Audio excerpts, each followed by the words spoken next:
আর্জেন্টিনার এবারের স্কোয়াডে যে এমিলিয়ানো মার্টিনেজ থাকবে না, এটা মোটামুটি আমরা কয়েকদিন আগে আপডেট পাইছি।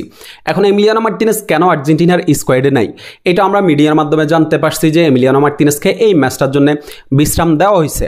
আর্জেন্টাইন কোচ স্কালোনি নিজে এমিলিয়ানো মার্টিনেজের সাথে এই বিষয়টা নিয়ে কথা বলছেন এবং এটা সিদ্ধান্ত নিয়েছেন যে এমিলিয়ানো মার্টিনেজকে এই ম্যাচটা থেকে বিশ্রাম দেওয়া হবে, কারণ এমিলিয়ানো মার্টিনেজ অ্যাস্টন ভিলার হয়ে একের পর এক ম্যাচ খেলতেছে, ওইভাবে আসলে বিশ্রামের সুযোগ পাইতেছে না। এখন এই রকম রেগুলার যদি ম্যাচ খেলে তাহলে হচ্ছে ইনজুরিতে পড়ারও একটা প্রবণতা থাকে, সেহেতু স্কালোনি আপনার এমিলিয়ানো মার্টিনেজের সাথে আলোচনা করেই এই সিদ্ধান্তটা নিছেন।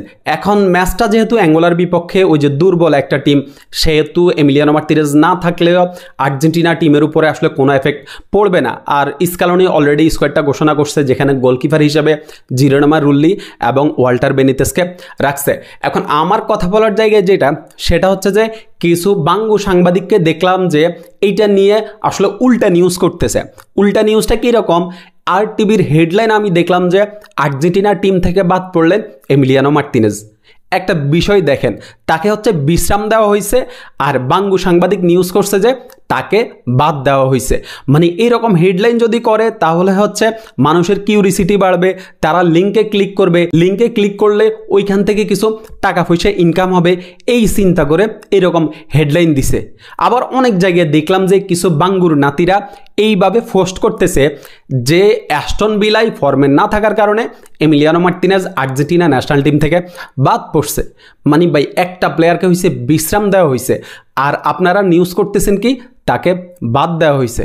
আসলে ভাই, আপনারা কি জানেন না যে এমিলিয়ানো মার্টিনেজ নামটা আর্জেন্টিনা ন্যাশনাল টিমে কতটা ভারী? এমিলিয়ানো মার্টিনেজ লাস্ট কয়েক বছরে যেগুলো অ্যাচিভ করছে, এইগুলা হচ্ছে যে আপনাদের পিছনে আগুন লাগানোর মতো, যার কারণে এমির কোনো একটা নিউজ পাইলে আপনারা এমনভাবে হাইপ তোলেন মনে হয় যেন অনেক কিছু হয়ে গেছে।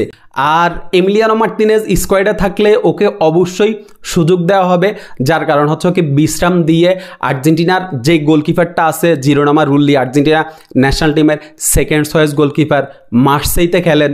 মার্সেইতে কীরকম দুর্দান্ত গোলকিপিং করেন, বাস পাখির মতো কী সব সেভ করেন, এগুলো হচ্ছে মার্সের যারা খেলা দেখেন মোটামুটি তারাই ভালো বুঝতে পারবেন।